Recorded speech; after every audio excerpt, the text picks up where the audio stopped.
as you know, this week we saw weed legalized in 4 new states.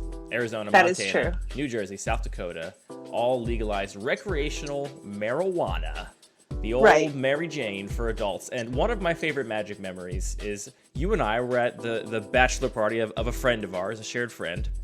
And yes, that is true. Thank you for responding in the cross-examination and letting us get this all on the record. And everyone had been smoking quite a bit of weed this particular day. And I had brought some Magic cards to play Magic because I knew some. We were also drinking.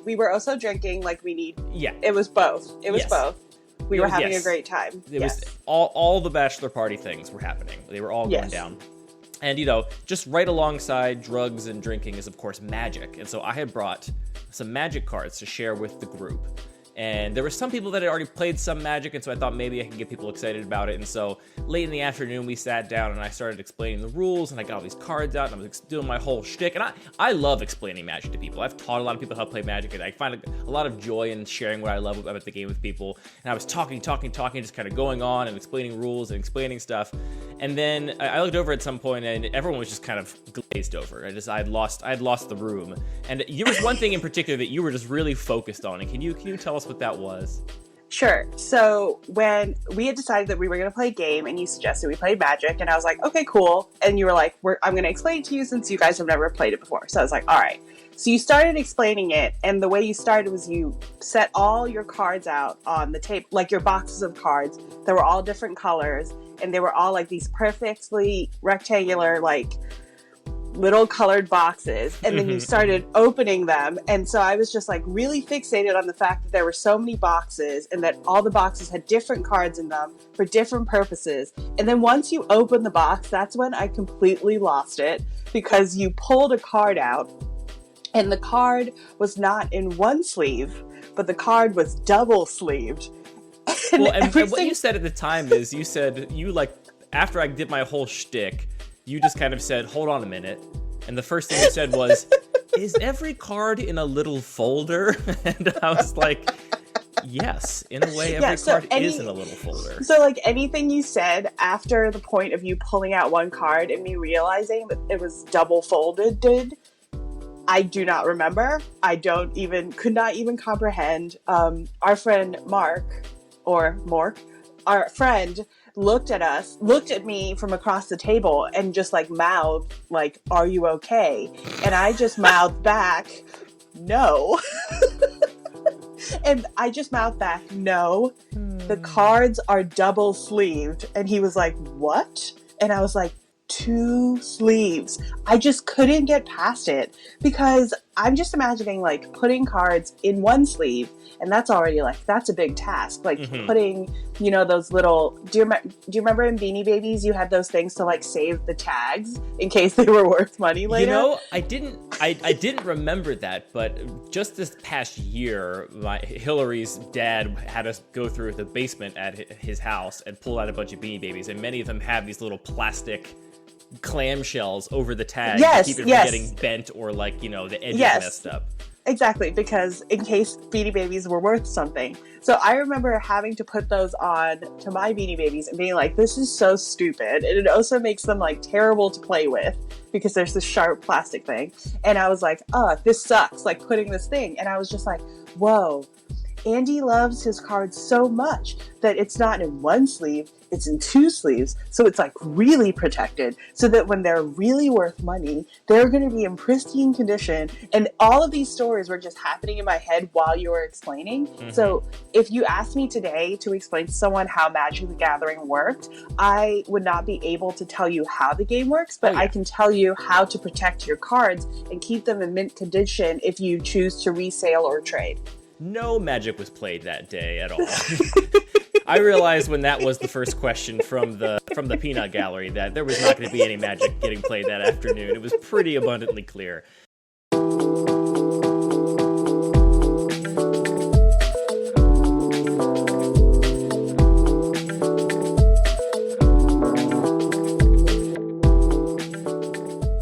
Hello, and welcome to Lucky Paper Radio. My name is Andy, and I'm here, as always, with my friend and co-host. He's no longer a goblin dark dweller. Now instead, he's a light wielder paladin. It's Anthony. I don't get it. Am I supposed to get it? Anthony, you're a new homeowner. You are moving out of your little dark apartment, and you're moving into a house that is full of windows. Get it? Dwelling in the dark, light wielding.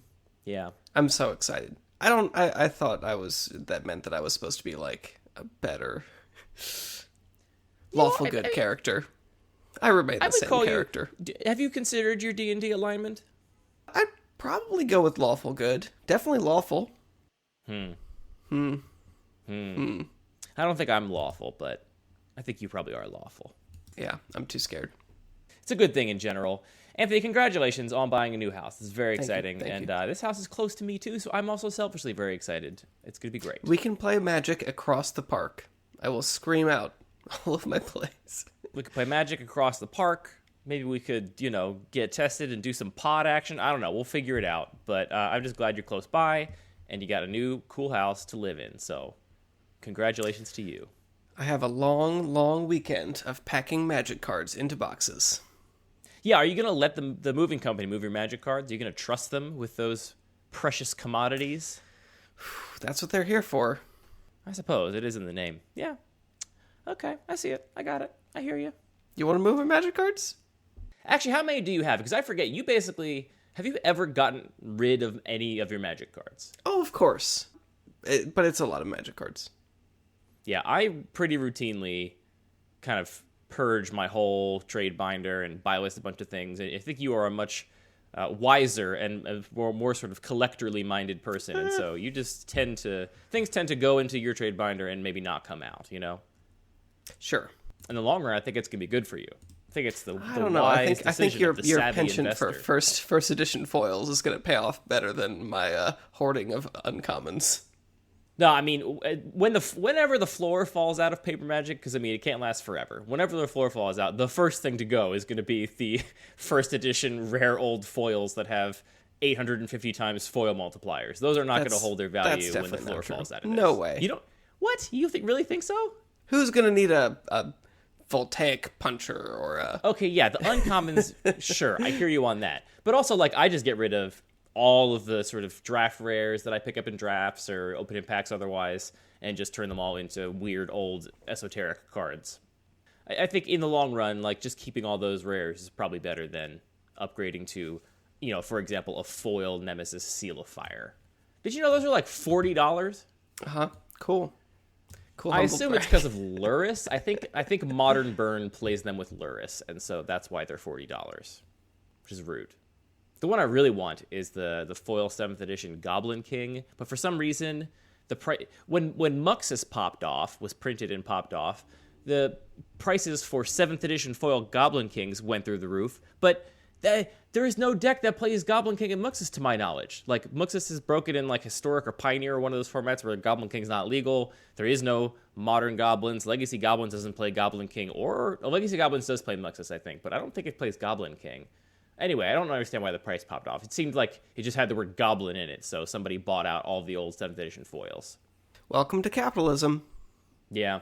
That's 100% it. It's just somebody thought, oh, there's a small chance this could be related. There's a tiny, tiny available stock of it, so, a few people decide to buy them all up, and that's it. I still resent that the price for Mercadian Masks foil counterspells went up when people were wildly and completely unfoundedly speculating that they were going to print Counterspell in Modern Horizons 1. And then, of course, the price never went down. Some speculators were like... Some speculators were like, maybe, Counterspell will become modern legal, and so I'll buy all these $20 foils and turn them into $50 foils or whatever. And then once they, paid for them, they're like, well, I'm not going to sell it for less than $50, and so if you just leave the prices high, and no one's buying them.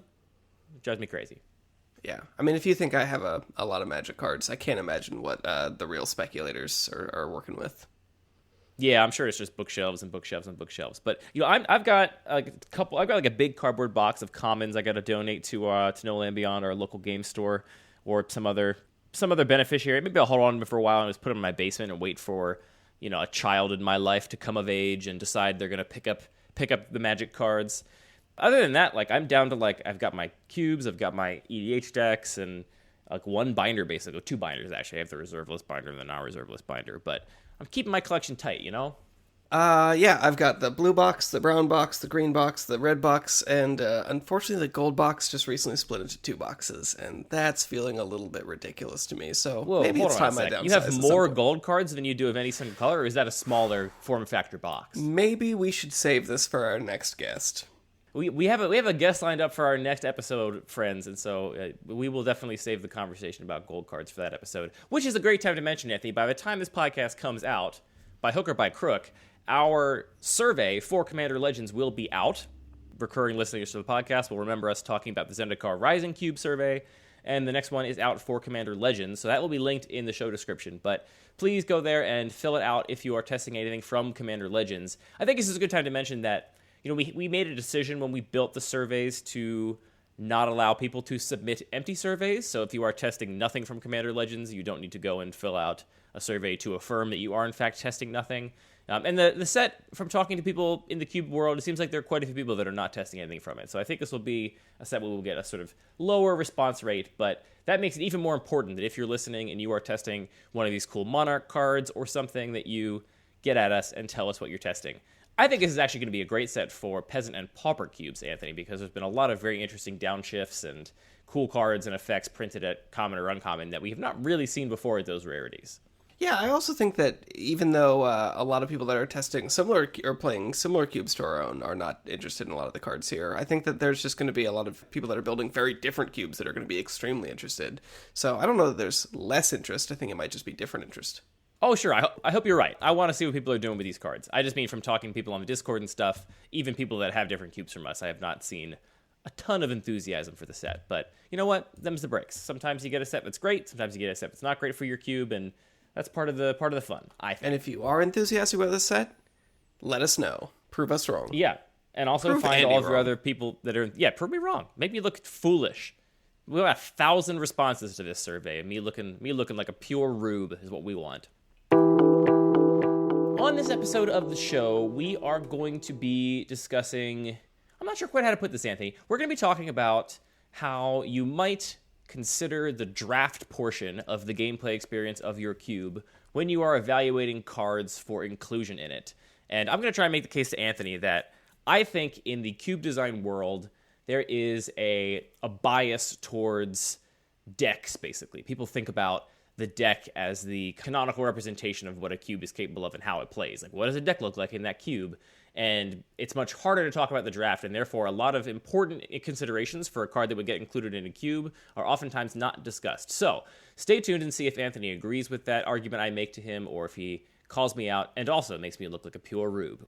But first, we are, of course, going to do a Pack One, Pick One from a listener-submitted cube, and our cube this week is a very interesting one. It comes to us from listener Josh, and this cube is actually kind of, well, it's one cube, but it's 2 cubes on Cube Cobra, because the way this cube works is that Josh has a core set of cards that is drafted, you know, every time the cube is drafted, or always in sort of pool that the cube is drafted from, and then a secondary set of cards that are basically added in more or less at random, though Josh did say he tried to balance the colors when he adds them in to make sure he adds equal amounts of, you know, white, blue, black, red, and green cards.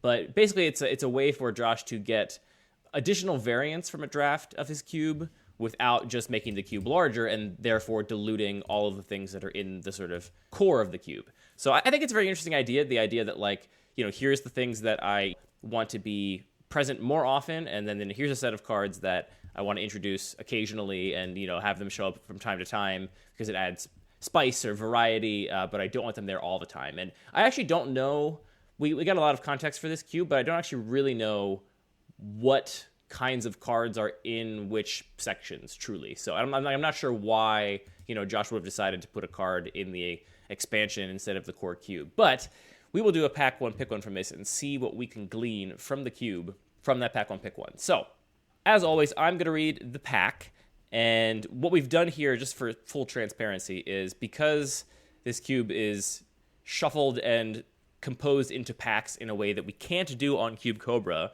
What we've done at Josh's recommendation is taken 10 cards from the core cube and 5 cards from the set of occasional expansion cards, and then just kind of combine that together into a pack, which is not quite accurate, of course, because, again, Josh tries to balance the colors, and, the whole cube is shuffled up, so theoretically not every pack would have 5 cards from the expansion. And so I think, Anthony, I'm not going to tell the listeners which cards are in the expansion or not, and we'll kind of see how that goes. The cards in the pack are Leonin Warleader, Fibblethip the Lost, Sanctum of Tranquil Light, Spitting Image, Evolution Sage, Decree of Justice, Panoptic Mirror, White Sun Zenith, Jorian Ruin Diver, Sanctum of Calm Waters, Cloudkin Seer, Fling, Vampire Nighthawk, Necrotic Ooze, and Tinker. So, Anthony, the people need to know, what are the cards that you are looking at from this pack? I think this is one of the most difficult packs we've looked at on this podcast, and I've maybe say that every week. Do I say that every week? I don't think so. Some weeks you're like, I got this. This is easy peasy. All right, this is not easy mode. So we have some really kind of absurd cards in terms of power level. We have Tinker, we have Panoptic Mirror, we have multiple Sanctums in the same pack. So just looking at this, I kind of just feel overwhelmed with how much information we have. At the same time, we also have just some like really strong sort of foundational cards that are just going to fit well into every deck, between like Vampire Nighthawk and Cloudkin Seer and honestly Leonin Warleader. And then some strong synergy cards like Evolution Sage. I think looking at the main list, Tinker doesn't seem like a busted strategy here for sure. Like there's no huge Blightsteel Colossus, I don't think, to be able to cheat in. So I think I'm going to cross out Tinker. The Sanctums really, really are a struggle for me because like we do see 2 of them in this pack. There are a number of them in the set. It's not necessarily something that really appeals to me in general, and because I don't think these are the Sanctums that are really like the payoff Sanctums, I think I'm willing to move off of those. Okay, we're working our way through the pack. What else? What else are you thinking? This is so hard. Panoptic Mirror, again, it seems like a little bit more setup, but if aggro isn't really that supported in this format, then Panoptic Mirror might just be great. Let's talk a little bit about what we can learn or glean from the cube from looking at this pack. So just from looking at this pack, I would have guessed that Tinker was not being played in the most unfair ways, as you mentioned. I actually have not really looked at the sort of underlying list. I'm kind of coming to these packs mostly blind. And yeah, just, the suite of cards I'm seeing here, I would expect that a like dedicated Tinker combo deck that's got, ways to cheat out obscene threats would be really out of place with all the other cards we see here, with, for example, a Sanctum deck or something, or, a deck that is trying to play Spitting Image to value. Those cards do not match up with a Tinker strategy, so I would expect it to be played more fairly. That said, it's still a tutor that is going to let you almost certainly cheat some mana, right? Like, even if you're getting a Panoptic Mirror, for example, like, if Panoptic Mirror is good in this environment, then a Panoptic Mirror for 3 mana is probably also pretty good in this environment. True. Okay, so I think I have a little bit of a feeling. So often the way I want to approach a new cube I'm not familiar with is I want to sort of shoot for something that has a pretty high floor. Like I just want to build a deck that works. And if I was going that way, I would probably choose something like Leonin Warleader or Vampire Nighthawk. I think Leonin Warleader is an underrated card. Like it didn't have its time in the sun like Hero of Bladehold. Just because of the time it was printed, Hero of Bladehold already existed. Yeah, it's got a real Lyra Dawnbringer association, right? True, like, yeah. Like, we call it Baneslayer Angel, not Lyra Dawnbringer, because by the time Lyra Dawnbringer was printed, that was no longer a notable thing to be. Right. But I think maybe that's the wrong approach. Like, I think that the way I'm feeling tonight is I really want to embrace what this cube is about. Like, I see so much that is screaming, like, do a high synergy, do an interesting, like, high ceiling, shoot for the stars, live the dream kind of cube. And because of that, I think I'm gonna compromise with myself a little bit and go with Spitting Image. I think Panoptic Mirror is a little bit too far for me right now. Like, you really do kind of need to build around that. Whereas Spitting Image, I think, is kind of like, does the sort of like extremely powerful late game repeated value engine stuff that I see happening in this pack and in the cube a little bit at large, but does still have a pretty high floor and is also a hybrid card, meaning we're still pretty flexible for a first pick. How do you feel about that? I think you're wilding a little bit. I'm not gonna lie, but I like taking it. I am not taking a 6-mana sorcery that sometimes doesn't do. Well, certainly, I feel like it's going to be hard to really get 6 mana worth out of that card. If it's a game where you can retrace it multiple times and, dump 12 or 18 mana into it, then good for you. But yeah, I mean, like you said, Anthony, my default approach to a new environment, especially one like this one, where I think we can say with confidence, Anthony, that if we were to draft this cube a few times, we would make wildly different card evaluations from looking at this pack than we are going to now with no information, which is not always true of all cubes. Some cubes have a lot of familiar cards and familiar archetypes to me, and so I feel pretty confident in making an assertion about what seems good and what doesn't.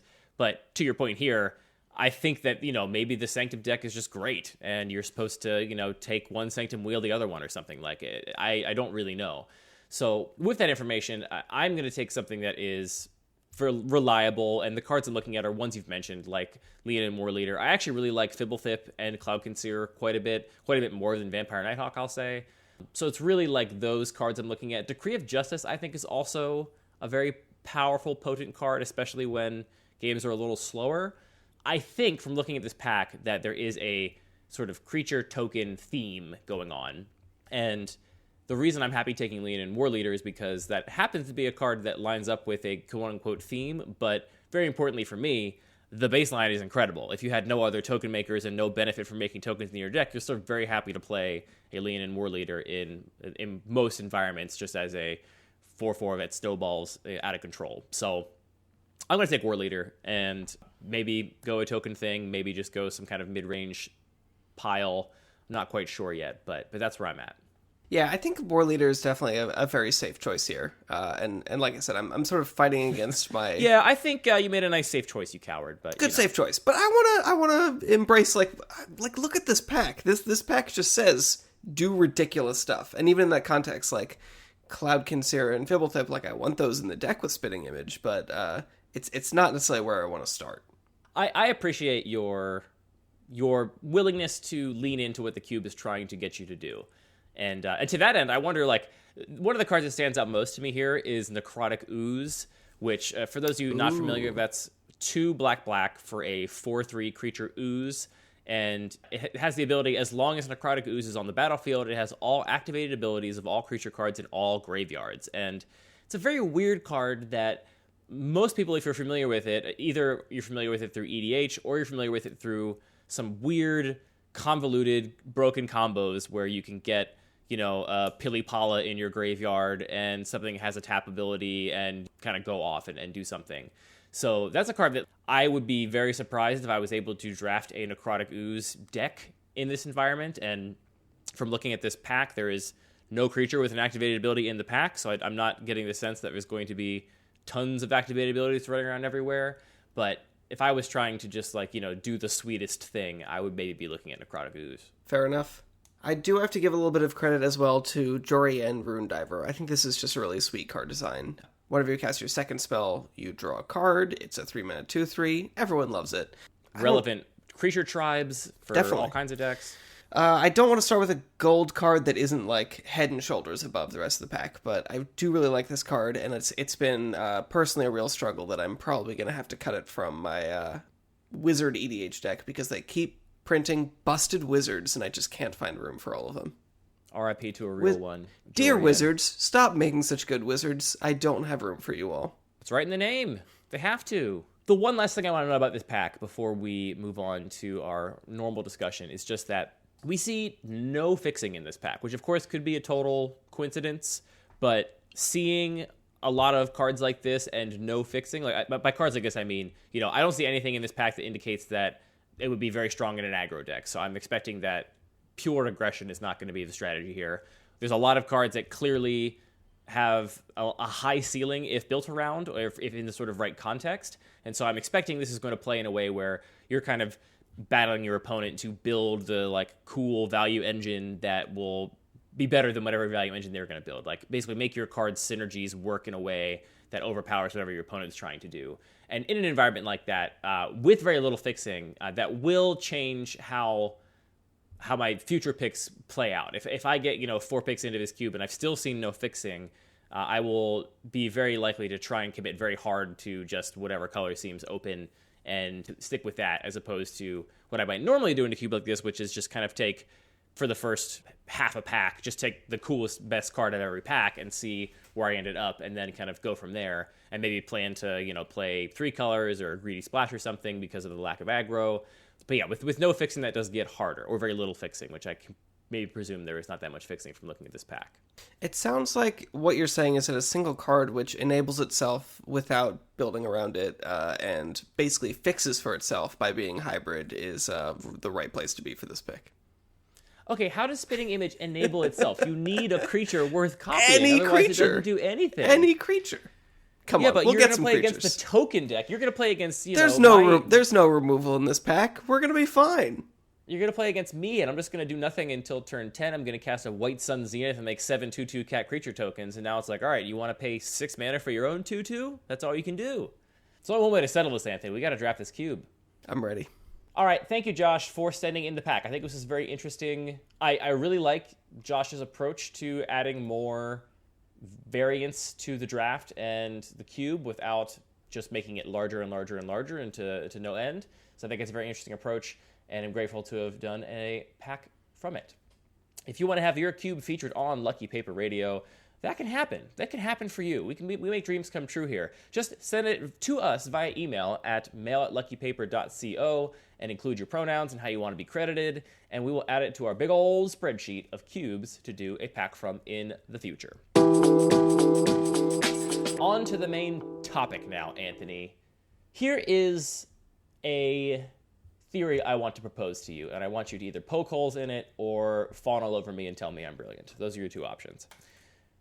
I think that in the cube design world and community, that people that are designing cubes have a strong bias towards thinking about their cube as an sort of amalgamation of decks, right? Like the way that most of us play our cubes is you sit down, you draft some number of packs and some configuration, and then you build a deck and you have a sideboard. And I think that when many people are evaluating cards that are going to go into their cube, they are thinking about that end state, right? Here's my deck.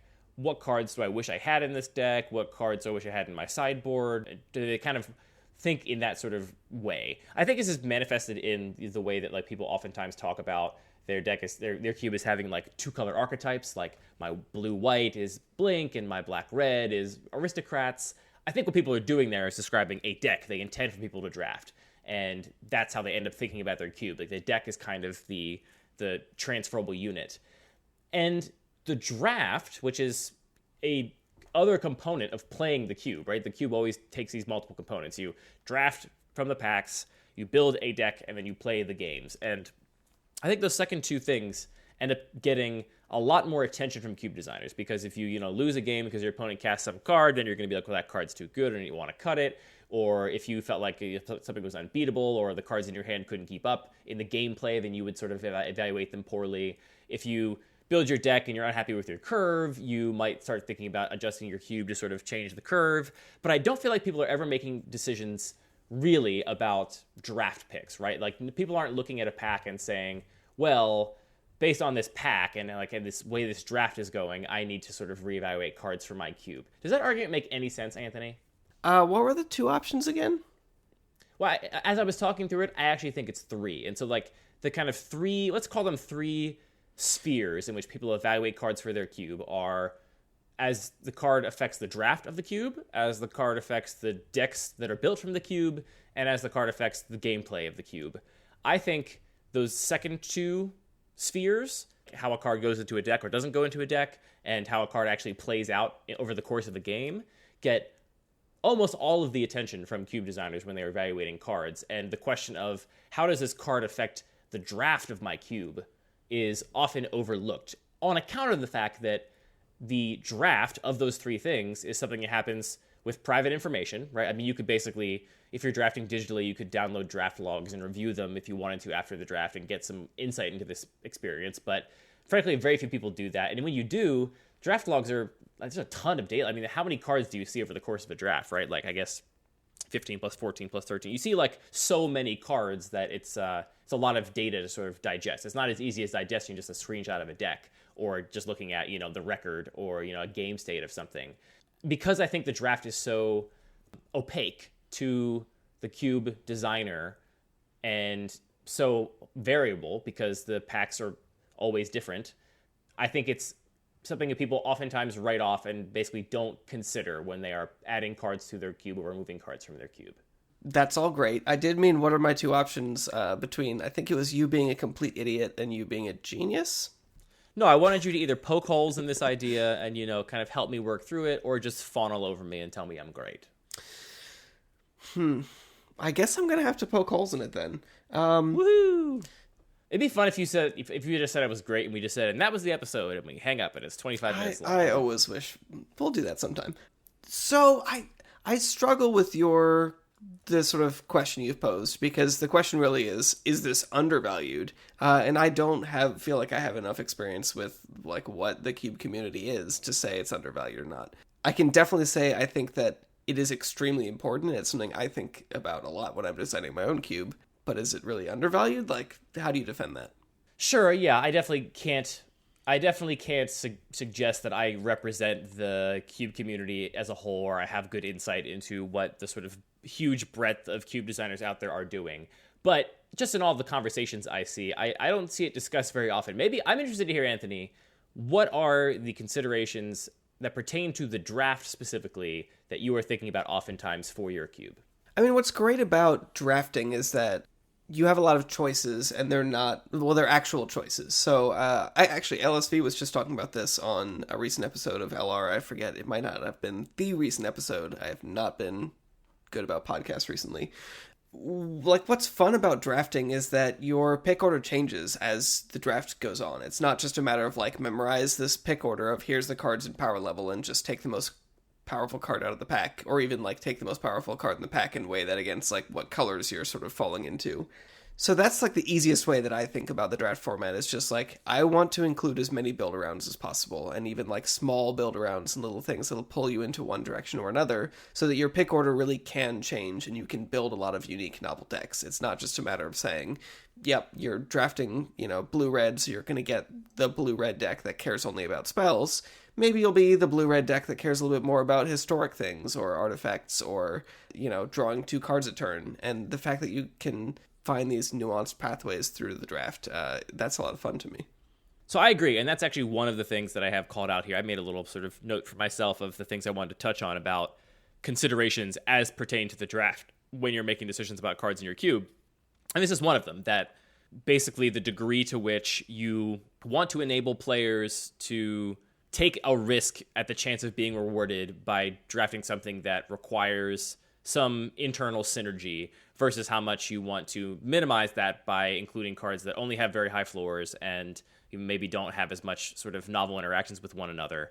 I do want to push back a little bit on the idea that this is something you really have any control over as a cube designer, because I think sometimes when we talk about this, it's very easy to paint the alternative with a broad brush and just kind of be like, well, if your cube just has nothing but lightning bolts and, aggro creatures in it or whatever, or if it's quote unquote really on rails and there's just a single blue-white deck that has all the blink creatures and every card is just blink or blink related, then, the draft is all of a sudden on rails. And I think that's overstated a lot, because even if that is the case, right? Even if your cube is full of a ton of redundant effects that are very simple, or even if your cube is full of very clearly delineated archetypes in color pairs that offer you very little room to splash for something or, build a deck of that color pair that has a different strategy, there is still a ton of decisions that are made when you're looking at a pack versus how do I prioritize removal in my color pair versus this medium powered, 4-drop, or how do I prioritize my curve, or how do I prioritize other factors that are not just this build around kind of synergy. Oh, totally.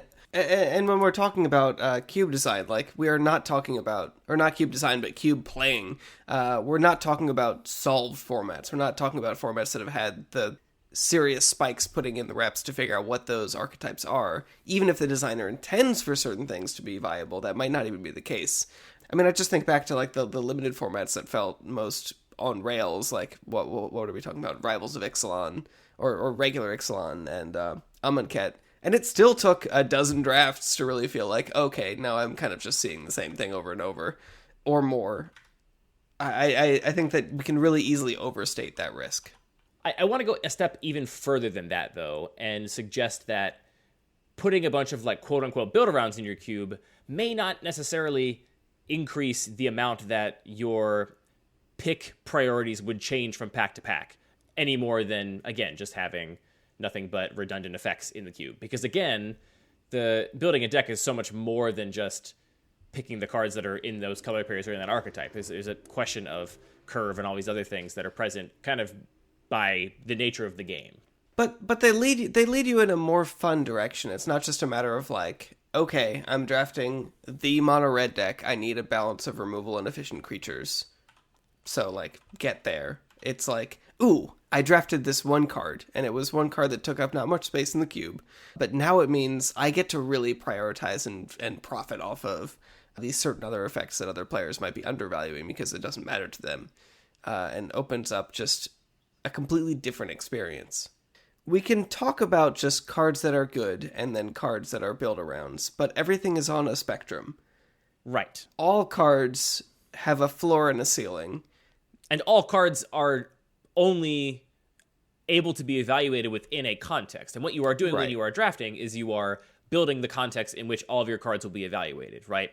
And the obvious examples are like a single goblin guide in your deck that only has 3-drop creatures in addition to it is bad. In most formats, having a board wipe in a deck that's also all creatures is not going to be great either. So there is... What I'm suggesting is that because of that inherent variability in the draft and the fact that you are building that context on the fly, that's true no matter what the sort of nature of your card interactions internally look like.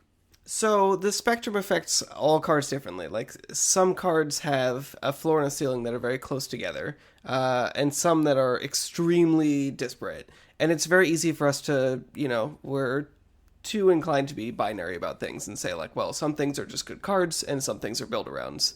And really what we're talking about is just the two ends of a different spectrum, which is that some cards have a floor and a ceiling that are very close together and some that are very far apart. But a lot of them fall in the middle as well. And those kinds of middle spaces are really where it's most like appealing and offers the most diversity and sort of complex draft decisions where cards might be playable in a lot of contexts and you can just put it in your deck and it's going to be fine, but where you can build around it a little bit and support it a little bit and really maximize it. To me, that's really interesting, and I think you can actually create an environment where you have really complex draft experience, and that's honestly what I try and pursue in my own cube. That makes sense. I don't want to get too bogged down in this point specifically, because overall I agree with you. All I wanted to basically say is that I do think that the other extreme, the idea of a cube where the draft is quote-unquote simple for whatever reason, either because... And I frankly, I mostly see this criticism levied against cubes that have a lot of redundancy, where it's like, this cube has 12 lightning strikes and 12 one-mana dorks, and, therefore... The draft is very easy because every card is good and no card requires building around to make effective, and so you just take good cards and you have a deck. And I think it's really oversimplifying how complicated a draft is, even when you don't have to think about this extra layer of, internal interactions between cards and synergies to maximize them. Just because drafting is hard as a matter of course and complicated as a matter of course. I mean, I think you're totally right that, to truly maximize that kind of environment and figure out just what the right balance of those kinds of effects is, get your curve just right, that's still extremely difficult. Magic is a deep, deep game. But you can apply simpler heuristics to drafting a certain deck in those contexts where you can feel like it's sort of solved much more quickly. And especially, make it feel more solved in a length of time or in a number of drafts where even if you haven't really maximized it, you've sort of gotten your maximum joy from it. And that's, anything beyond that just doesn't really matter that much. Another example of this, I think maybe examples are the best way to talk about this set of ideas I'm interested in discussing. So another example of this is I have often felt like there are viable decks in my cube where if you took my cube list and just said, all right, build a deck out of it, you could construct a very compelling, powerful deck that would perform well in any, 8-person pod. But that deck doesn't have any clear way in to draft it. It lacks a strong signpost card that, pulls you into it. It lacks a power outlier that is really good in this deck and not good in other decks that have similar colors. It lacks some way to get into it, and therefore this deck, which is otherwise very, very good, right? Like you would argue is supported by the cube, just never gets drafted.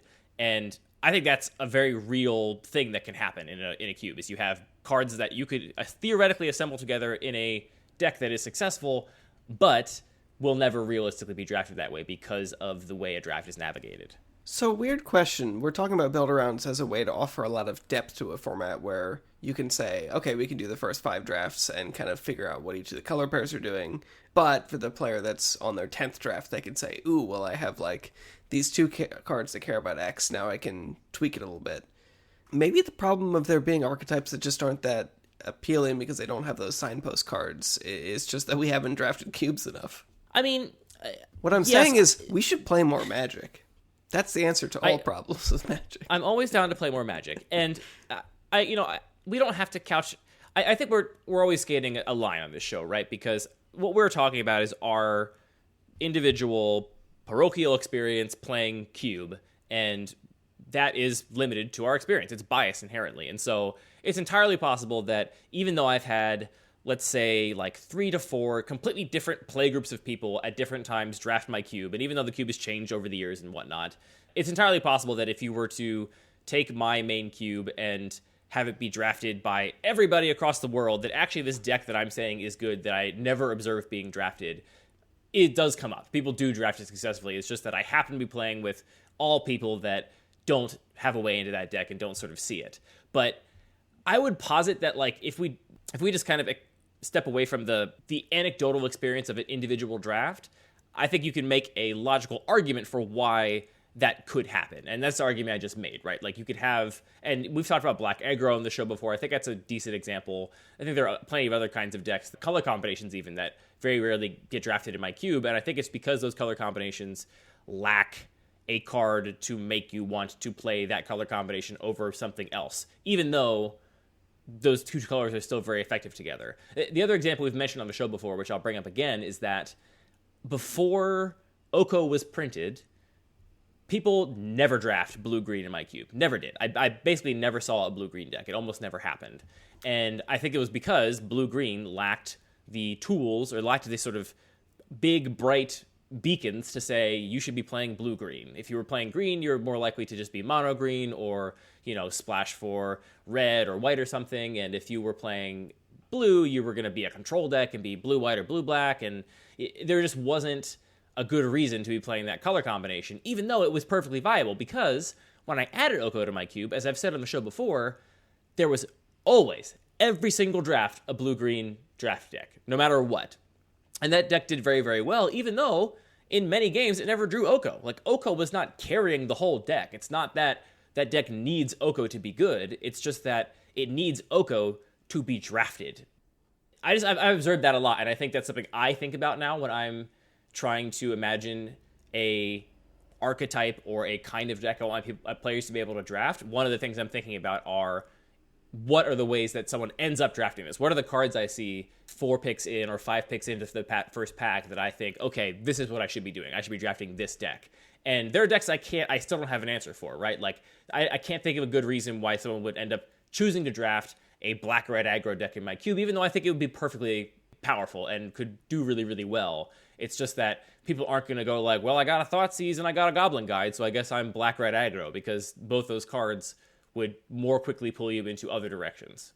So you think this is just a question of gold cards? I think gold cards is one of the easiest ways to eat the brightest examples of it, but no, I think this is true of everything. So just like a highly synergistic monocolored card would play the same role in your mind?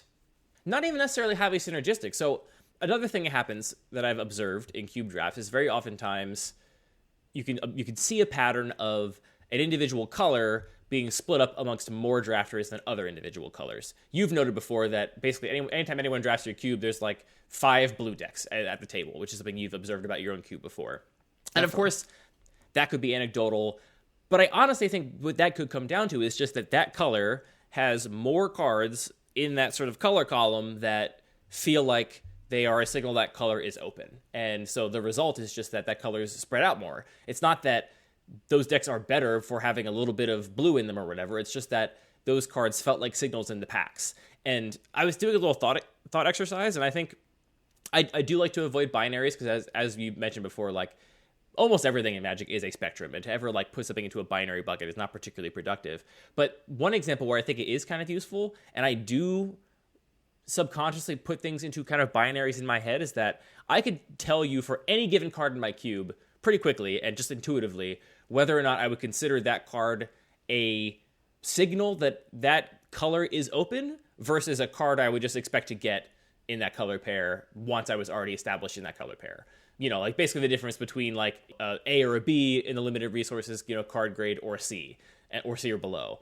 And for me, at least, obviously this is like my own evaluation. My players oftentimes don't agree with me, but I can tell you very clearly in a vacuum, like, yes, I would consider a 1-mana dork to be a reason to be green, or I would consider Counterspell a reason to be blue, or Thoughtseize a reason to be black, but I would never consider Nightpack Ambusher a reason to be green, even though the card's perfectly great. That's a card I expect to get once I'm already in green, not a card that's going to pull me into green. And I do think if I was to go through my entire cube, there would be colors that just had more cards that were a reason to be that color. And I think if you then had everyone in your playgroup do that experiment, you could come up with some sort of visualization and say, like, well, based on all this data, this color is going to get split up way more often in the draft, regardless of how good. Again, this is why I say it's different from the question of decks, because you can say, well, my cube has all the tools for a blue-black control deck, but if blue and black both have lots of cards that are going to signal to your drafters based on their own subjective card evaluations that that color is open and they should be playing it, then no one's ever going to be able to draft all the pieces of a blue-black control deck, no matter how supported it is, because it's going to be split up amongst many players. So is it a matter of those cards being appealing, or those cards just also being flexible enough that a player might say, like, for example, someone might just say, like, oh, Cloudkin Seer in this pack we were looking at before is just a good flexible card. Even if I'm like blue-green or blue-white, I'm happy to play this. So maybe it gets split up more because the color is more flexible? I think flexibility is correlated with it, but not causally. Like, Cloudkin Seer is a perfectly fine card. I would never put it in this category in basically any cube. Like, Cloudkin Seer is not going to convince me to draft blue in a Pauper cube, even though it's a strong card in that environment. So, like, for me, oftentimes it is more flexible cards because they are safer early picks, because maybe that card is signaling you want to be in this color, but it turns out that it's not entirely open, but you still want to have a card that might flexibly go in some other strategy. But I would also put cards like Raphellos in this category. You know, that's a card that is very committal. It's double green. It's all about ramp. But that's a card that if I see early on in the packs, I'm like, well, this is a card that will make me want to be green, is a card like Raphellos. And so it's a balance, I think, between like raw power and flexibility and like all the sort of aspects of card evaluation. But some of them just cross over a threshold where it's like, now this is a reason to be playing this color versus not. And I do genuinely think that trying to strike some kind of balance between how many cards do we have in each color that make you want to be that color is somewhat important. And this is, of course, it's not a paradox, but you will never really know how your players break down that exact same binary for your own cube. And so you're doing a little bit of speculation and trying to do your best guess, basically. So wait, I'm not sure I totally follow. So you're saying some colors have certain cards that are, you know, each color will have specific cards that signal that that color is open, right? Yeah, and I want to be hesitant to say open just because open is a very fraught term, but it is, and we've talked about this in the context of like team draft, but I think the idea of something being open in cube is way harder to derive than in regular limited, where we get that term from, because you know, if you get a bomb rare, you know, pick 3 in the second pack, then yeah, you definitely, your people passing you are not in that color. But in cube, this sort of margins are so much narrower, and there's so much room for just different interpretation of what constitutes a bomb, that the idea of getting a true signal of something being open, I think, is harder to say. My terminology is just a card that will be good enough for me to commit to that color versus get ruled out by just some generic flexible colorless thing, or be a card I expect to pick up later on. So then I'm not totally sure I follow. So you're saying we have these cards that are commitment-worthy cards that are at the top of the cube list, but there's always going to be a top of the cube list. So what are we trying to solve here? Well, what I'm suggesting here is that theoretically, I think if looking at 2 monocolors in your cube, looking at blue and red, if you have 3 times as many cards that are commitment worthy in blue than you have in red, and let's just assume right now we're talking about on average across all possible drafters of this cube at all time, then you're ending up in a situation where something like mono red is going to be very draftable, even if it's overpowered, because even though all the cards are good, none of them are quote-unquote commitment worthy, and you're going to have a situation where blue decks are going to be very difficult to draft, even though it has a bunch of great cards in it, because we just established it has 3 times as many commitment-worthy cards. But if that's the case, then players are going to be fighting for those cards and splitting that color up a bunch. I think this, I chose that example for a reason. I think this happens in like the MTGO Vintage Cube all the time. There are tons of very, very good red cards, but unless you are a player that likes to force mono red aggro, for most people that are playing like the MTGO Vintage Cube, there are not that many cards that are going to say like, ooh, I'm going to play aggro now because I saw this card, right? There's maybe like 1 or 2, maybe. But it's mostly like your deck is just full of all that C stuff. And the fact that your deck is full of the C stuff and it's very consistent makes it better than all the decks that are fighting for all those commitment level cards. Okay, so wait, you're saying that we could have 2 colors that are equally powerful, like perfectly in balance, but one of them has more commitment-worthy cards. Yes. Does that make sense?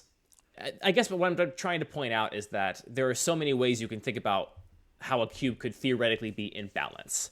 And I think what people mostly mean when they say that is that the decks that people draft are evenly matched against one another, or they mean that the individual power level of all the cards across the cube is equally distributed. And those two things are very different because of the draft component of playing a cube. And so they have very different applications and meanings when you're thinking about evaluating a card for inclusion or for exclusion. Interesting. Have I lost you? Am I just raving? Am I like old man screams at cloud? Yeah, scream at this cloud one more time. Who's laughing now? Shut up. Well, let me give another example. So we've talked about how a theoretically viable deck might have no means to draft it. I actually think the opposite of that is more often discussed in the cube world, which is quote-unquote a trap, which is like a card that you see in a pack and you think, this is a commitment-worthy card, it's so good, I'm going to commit to it, and then you just can't assemble that deck because that deck is not actually viably supported, and so you get tricked. Traps are the thing that I think a lot of people have language to describe. People don't often have language to describe this other thing, which is this like ghost deck that is present, but players are unlikely to draft because if they're looking at a pack, they're more likely to take a higher commitment card that goes in some other deck than they are to take a bread and butter card for this deck that is viable, that lacks those commitment cards. Yeah. I wish we had a better word for commitment worthy, but I think that's a better concept than just saying like a bomb. Because it's not always bombs. Like the quote-unquote bombs in like my green section, the most powerful cards, are actually not the cards that are going to get me to commit to green. Because I think my good green decks need a certain density of very efficient ramp, and they don't really need any given finisher. They can pick them up, and there's more flexibility there. So like Nissa Who Shakes the World is probably my best bomb, quote unquote, in green, but that's lower down on the list of cards that are going to make me be interested in drafting green, behind basically all of my 1-mana ramp across all the different card types. If we want to get into semantics, I think it's weird that I think even though we're talking about these cards that want to make you commit, it's in fact the other kinds of cards that actually require more commitment in order for them to work. How do you mean? Like, if you want to draft mono red aggro, you just have to commit to taking all of the mono red aggro pieces. Like, it just requires a certain critical mass of powerful cards. Whereas you might say, like, well, here's this good blue card that just will fit into lots of places, but I'm willing to take it because I know it's going to be flexible. So it's almost like the cards that are in this commitment-worthy category that are actually the least commitment are the most appealing. Yeah, well, the quote-unquote drafting the hard way strategy is all about not getting overly married or committed to your early picks and waiting to see what kind of commitment-worthy things come down the road later on in the packs, right? And so if you're like drafting to stay open, as it were, and you first pick a Time Walk because Time Walk's broken and it's a powerful blue card, and then you second pick a Thoughtseize, and then you third pick Lightning Bolt or something. In that fourth pack, if you see a Goblin Guide, I think most players are not going to be willing to abandon Time Walk Thoughtseize to draft mono red, because Goblin Guide, for as good as it is, just is, for most people, like, it just feels like Goblin Guide is not as compelling a reason to like just commit and go all in on that deck. I think most people that end up drafting aggro in most cubes have some kind of predilection for it. They really like playing aggro, and so they're the kind of person that takes pride in taking that, fourth pick Goblin Guide and ignoring their power they got, first pick, versus somebody that is trying to draft the hard way in cube. Which again, I think sometimes all of these ideas we have about playing normal limited don't really apply well to cube. And I think honestly drafting the quote unquote hard way is another one that doesn't really map perfectly to the cube world. I was actually going to ask you that specifically, if you think that makes sense in the Modern Magic cube, because it's actually something that I do want. Like I as a cube designer want that to be a factor. Like I don't know how successful I am, but I would like drafting the hard way to be a good strategy in my cube. Yeah, I think this is like Signals, which we talked about. I think it's like some of the things we talked about with the team draft and trying to pate draft. I think because in most cubes there is a narrower band of power level, while these ideas theoretically still apply, you still can draft the hard way and wait and see what's open. What is actually open is going to be way less evident to you because of those other concerns. I mean, the last time I got to play my cube in paper, which was now like 9 months ago, I got a fourth pick Birds of Paradise, and I was like, green literally has to be open. Like, this is the best signal I could have got. I threw away my first 4 picks, or 3 picks, which were in totally different colors, and was just like, I'm going to draft green now. And it turned out that the person that passed me that pack had taken Rafellos out of the pack instead. And I'm not sure what the first 2 people took. Some other cards, maybe they didn't like Birds of Paradise or thought it wasn't as good as I think it is. I think Birds is better than Rafellos personally, but this other player had a slightly different card evaluation than me. And so I basically, I thought that was as close to a rock-solid signal as I ever going to get in my cube, and it was completely wrong. And that's the kind of thing that I don't think happens in regular limited. Like, you get the third pick Glorybringer and Amonkhet Limited, and you know for a fact that the 2 people passing to you are not playing red. And you would never happen to get that pack 1, pick 1, obviously, because that wouldn't happen pack 1. But pack 2, that's a dead to rights signal that red is completely open.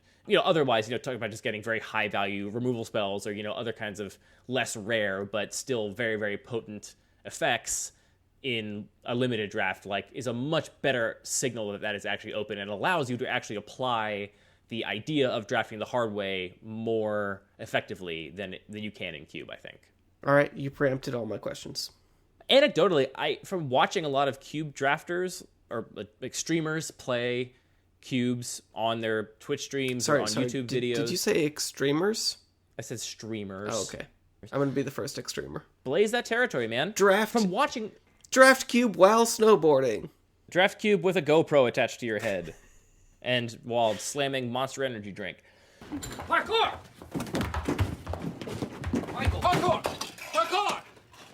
Extreme! Parkour! Parkour! From watching a lot of successful players draft cube on MTGO, people like LSV, people like Caleb Gannon, people like Caleb Durward and Numot the Nummy, these players are not really drafting the hard way. I've never really seen them do anything that resembles drafting the hard way. They're usually like, well, this card's great, we're going in. And they just commit immediately to something and kind of force it. And it works out great. Or they even to say before the draft, we're drafting aggro no matter what. And they just draft aggro and it works out fine.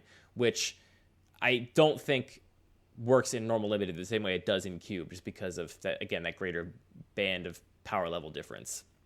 Yeah, I think your point that the broader band of power level does mean you can get some much clearer signals. Like when you get the powerful uncommon in a color, you can be more confident that there wasn't just a duplicate in the pack. And I think that's sort of related to the fact that standard Magic packs are collated in a way. To some degree, you're not going to get 4 great cards of the same color, like you will have in cube. I think those are all related. That's a very good reason. I mean, just the fact that if we take foils out of the equation, which does add some additional variance, you are never going to have 3 bomb rares in a pack. It's never going to happen. So, right. If you get something 4th pick, then you can, or 3rd pick, you can pretty easily work through, well, if this is still left in the pack, someone must have just taken an incredible bomb rare and one of these mythic uncommons, because this is the best common removal spell. It's incredible. And so, basically, I can kind of know what my opponents took, or at least the kinds of things they might have taken, which you could never do in a cube. It's just not possible unless you're collating packs the same way. Do you think that another aspect that contributes is just the fact that Cube is in no way optimized the same way Limited or, a lot of other formats are optimized. Like, people are not trying to sit down at the Pro Tour and draft Cube optimally, and they're just, like, sitting down and having a good time. So maybe that's also just a facet of it being kind of a casual format. There are a lot of players that are trying to optimize Cube draft. Like, especially when you're talking about streamers. Yeah, so certainly, the streamer thing, sometimes they're hamming it up to be entertaining, right? And there's definitely a difference between trying to draft this cube to win versus trying to draft this cube to make an interesting, entertaining, informative video or whatever. Well, I don't think you can even say sometimes, like, and this is not a criticism, but you don't want to see somebody... Well, maybe that's not true. Does somebody want to sit down and watch somebody draft the same deck that they think is the optimal deck 8 times in a row? Probably not. What I will say is I think there are a lot of players that are trying to optimize cube draft in the abstract. And, one person I can point to, which we mentioned on the show last week, is Jonathan Brostoff, JBro, in preparation for the SCG CubeCon event, which had a bunch of qualifying drafts of a Pauper Cube, I believe it was. And if you won one of the qualifying drafts, then you got to be qualified for the final 8-player draft of a fully powered vintage cube. And Jonathan really wanted to win this event and spent a bunch of time drafting and practicing and building different decks and pools from the Pauper list to try and optimize and win that cube draft. And so there are people out there that are definitely trying to win at all costs. And I still don't think that drafting the hard way is necessarily the way to do it. That almost reinforces my thought that if Jonathan is a big fish in a small pond where he knows what the best deck is, of course he can force it. Like, if other people are not optimizing it and putting in the prep that he is, he can just sit down and force the best deck. Whereas drafting the hard way is really at its best when everyone is, at that same level and really trying to optimize the draft and trying to understand what is most open and what other players are not trying to draft will pay off the most. There is also a lot more variance just in the card pool available in a normal booster draft versus a cube draft. Even in formats that have a very strong color pair or something, I don't think that being the quote-unquote best deck in that format is comparable to saying this cube has a really overpowered deck that is draftable in it, because you're going to open every piece of that overpowered cube deck. The question is just, can you get them? Whereas even a very powerful color pair in a normal limited set, you just might get a weird set of packs that don't have a lot of great cards in that color pair. True. So, drafting cube is hard? Is that the summary? Yeah, we've been going around in circles. I have one other example here, and then maybe we can try and put a nice bow on this thing. So the last example I had of just, again, how you might think about the draft specifically when choosing which cards to put in your cube is I include some cards in my cube that I fully acknowledge are never better than a C or a D in any deck they end up in, but are flexible and open enough picks that I like having them present for the draft portion because they allow my players to basically choose the option of none of these cards in this pack are worth committing to anything, so I'm going to take this open, flexible thing instead of something committal because I've made that sort of evaluation. I think if those cards aren't present, then players are basically just forced to default to, okay, well, none of these cards are really worth committing, but I have to commit to something because I have no other alternative, so I'll just take whichever one I think is the least offensive or the best of these cards that I still don't think are good enough to be taking at this stage of the draft. And the best example I can give of this is the Triomes in my own cube, which are, I don't like Enter the Battlefield tapped lands. They kind of bum me out, and I don't think in any completed draft deck the Triome is a very high priority. If you told me to build optimal versions of all of the decks I think are viable in my cube, I don't think any of them would include Triomes. I think they would never make it into any of my optimal 40-card deck lists because you just want the shock lands instead. But you don't always get the shock lands, and having a Triome basically function as 3 different shock lands in terms of satisfying the conditions for fetch lands to make sure you can always fetch up your given color pair, I think is worth the lower power level in the deck to run a card in the cube that, for the draft consideration, has that flexibility.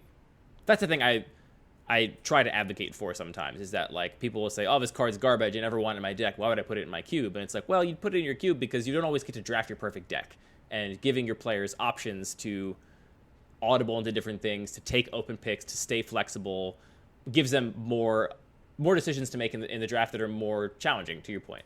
Right. I mean, designing a cube it doesn't have to be about just putting the best cards together. Like, why would you put a worse version of a card in your cube? Pretend I didn't say best. Pretend like best for whatever someone's individual cube goals are, right? Like, if we take the idea of like objective power level out of the question completely, like I'm building my nothing but chairs in their arts cube, and I think that the archetypes I've come up with for my cube full of cards that have chairs in their art, this cube is not, this particular chairs, card is not stools, thrones. Right. Yeah. This one's got a stool on it, not a chair, so it's not a high pick. But you know, but maybe it's an artifact, and so it goes in multiple decks. Like, best was a bad choice of words. I mean, best for whatever that person's individual goals are. Well, but no, I think your point makes sense. That the fact that you sometimes have to struggle and like choose between a more flexible worse card and a more powerful, more committal card is a lot of what's really fun about a draft.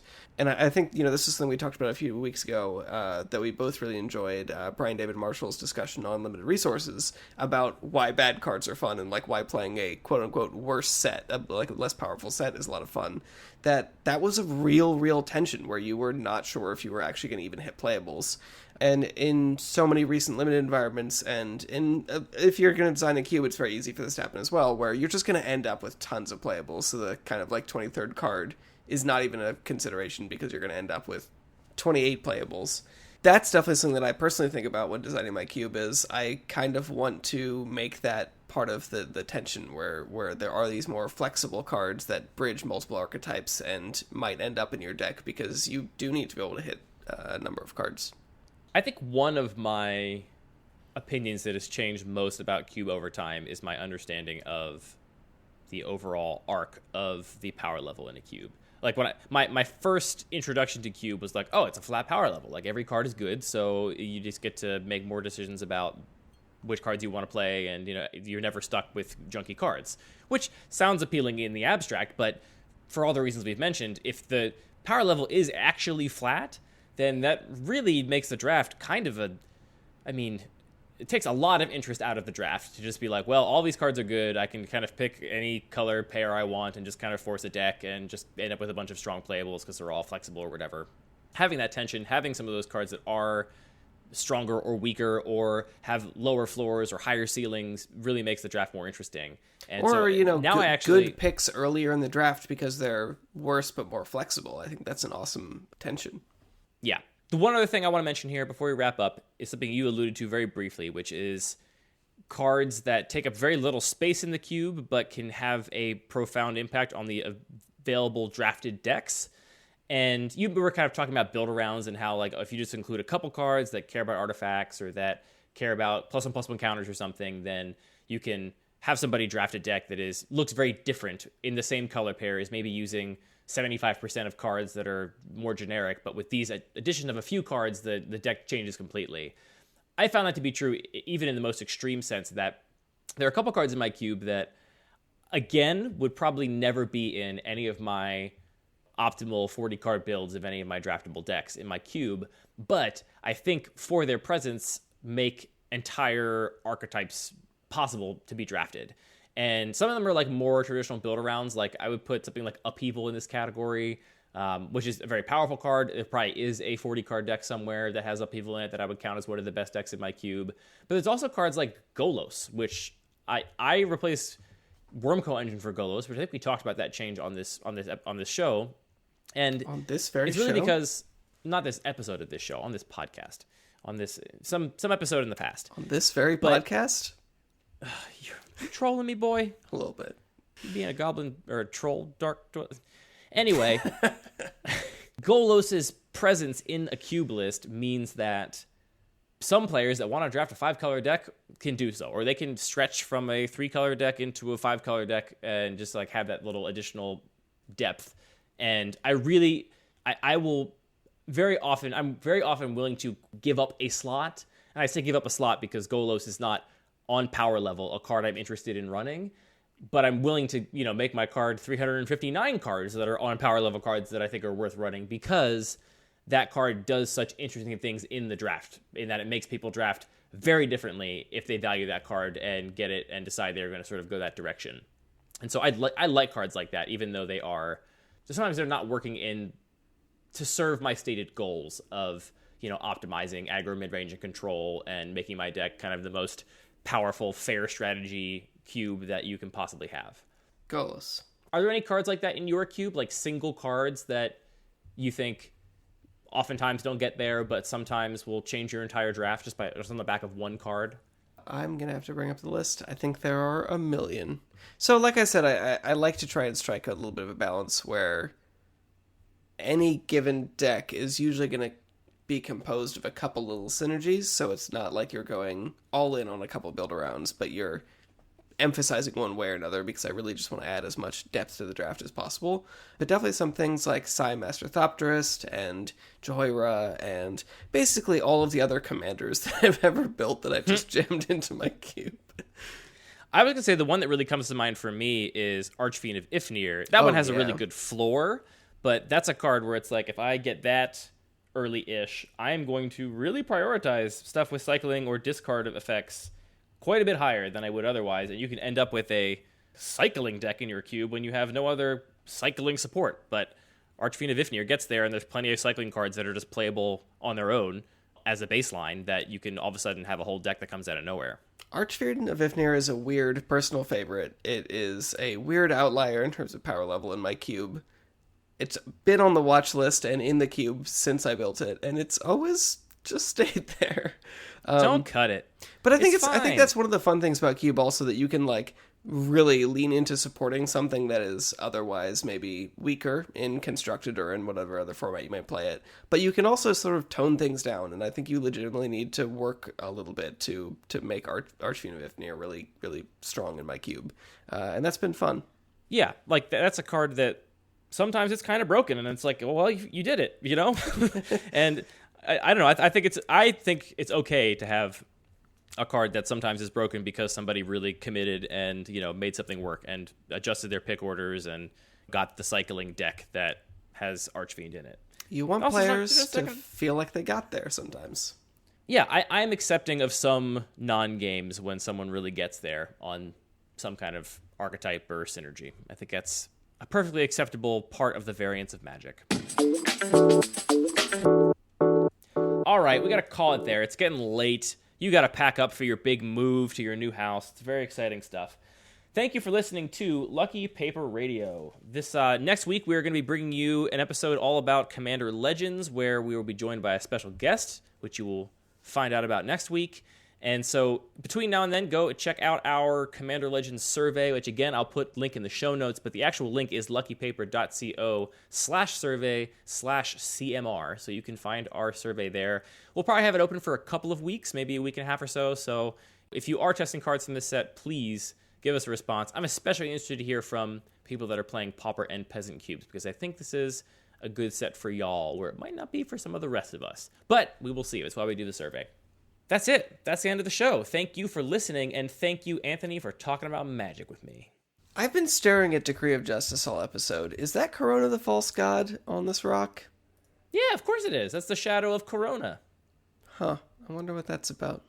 Decree of Justice is a card I've always wanted an original foil of for absolutely no reason, other than it's pretty. I'm not going to play it anywhere. I can't imagine I would put that in anything ever, but it is very pretty looking. I love the art.